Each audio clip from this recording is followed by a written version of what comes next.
बेबीबाजी ड्रामे की अगली किस्त में आप देखेंगे कि शुक्र है जमाल की भी आंखें खुली, वरना तो आज की किस्त में सब कुछ जानने के बावजूद भी वो अपने ही भाइयों के खिलाफ हो गया था फूफो की हिमायत में कि जिसने जाना है जाए। मैंने जो कुछ किया इस घर की भलाई के लिए किया। अभी भलाई तो इसे समझ आएगी जब नसीर इसकी आंखें खोलेगा। फिलहाल तो अपने आप को हक पर समझ रहा है कि इसी लड़ाई झगड़े की वजह से मैंने फूफो के नाम ये घर किया था ताकि कोई भाई अलग ना हो सके। लेकिन अगर वासिफ यहाँ से चला गया तो क्या फ़ायदा ये सब करने का भी। वो अगले ही दिन सुबह कब्रिस्तान में अपने माँ बाप की कब्र पर बैठा रो रहा है कि मैंने तो सिर्फ सबका भला चाहा था।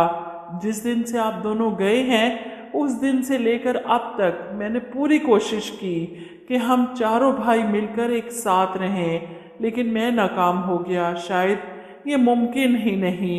ऐसे में वलीद भी जमाल भाई के पीछे कब्रिस्तान तक आ जाता है। उन्हें इन्हें इस तरह माँ बाप की कब्र पर बैठे अपने दुख सुनाते देख समझाने की कोशिश करता है।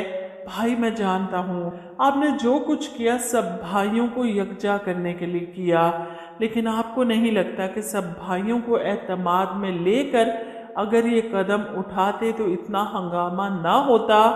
अब वलीद सबसे छोटा है, लेकिन जमाल भाई को इसी की बात समझ में आती है और यहाँ पर जमाल परेशान हो जाता है कि अस्मा की बुटीक वाला मामला क्या है। वो पहुँचता है फौरन गाड़ी लेकर घर और नसीर से बात करता है। सारी तफसील जब नसीर सुनाता है और ये भी कि किस तरह सायरा ने अस्मा को ट्रैप किया और इतनी बड़ी रकम इन्वेस्ट की जो कुछ इन्होंने अस्मा के साथ बुटीक के मामले में किया।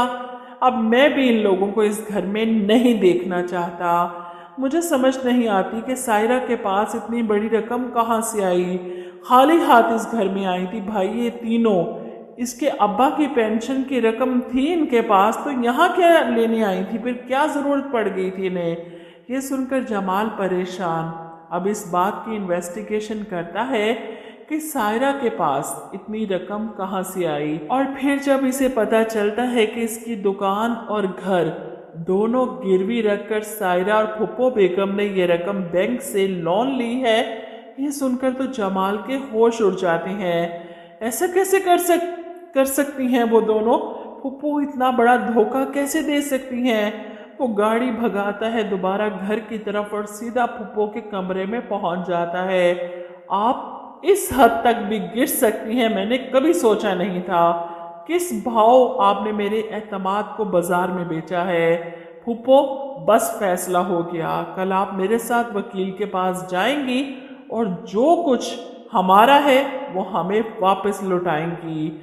अब यहाँ पर फुप्पो इतनी भी अच्छी नहीं कि जमाल के कहने पर इसे सब कुछ थमा दें। इतनी प्लानिंग्स करके ये सब इनके हाथ आया है।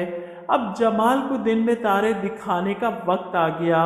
ये फुप्पो बेगम कि जाओ मियाँ, कौन सी तुम्हारी चीज़, ये सब कुछ हमारा है। जमाल को यकीन नहीं आएगा फुप्पो का साफ जवाब। हैरान परेशान वो इनके कमरे से निकलकर अपने कमरे में जाता है जहाँ समन बैठी अजरा भाभी के सामने दुखी होकर बता रही है कि सब क्या कहेंगे। नई नवेली दुल्हन घर आई और भाई अलग हो गए, जिस पर अजरा कहती है तुम्हें क्यों इल्ज़ाम देंगे लोग, ये सब कुछ तो उस फुप्पो का किया धरा है, गर्दन तो उसकी पकड़नी चाहिए ना सबको। ऐसे में जमाल कमरे में आता है तो अजरा गुस्से से मुंह फेर लेती है। जो कुछ जमाल ने किया नाराज़गी तो बनती थी अजरा की, लेकिन ये पहली बार जमाल को अजरा की बातों पर यकीन आ गया। क्यों नहीं मानी इसने अजरा की बात। वो पहले दिन से चीखती रही, चिल्लाती रही। इसने अपने हाथों से इस घर का निज़ाम किया, पूरे का पूरा घर, कारोबार, बुटीक, सब कुछ फूफो बेगम के हाथ पकड़ा दिया। अब किस मुंह से सामना करेगा अपने भाइयों का, अपनी बीवी बच्चों का, क्योंकि फूफो इस घर से इन्हें धक्के मारकर निकालने वाली हैं। कारोबार से भी, जैसे सायरा ने अस्मा को बुटीक से बेदखल किया। अब यहाँ पर वासिफ सही रह गया जो इसने पहले ही अपना कारोबार अलग कर लिया। कम से कम इसके बिजनेस की तो बचत हो गई। यहाँ पर इस फुप्पो और सायरा का जोर ना चल सका।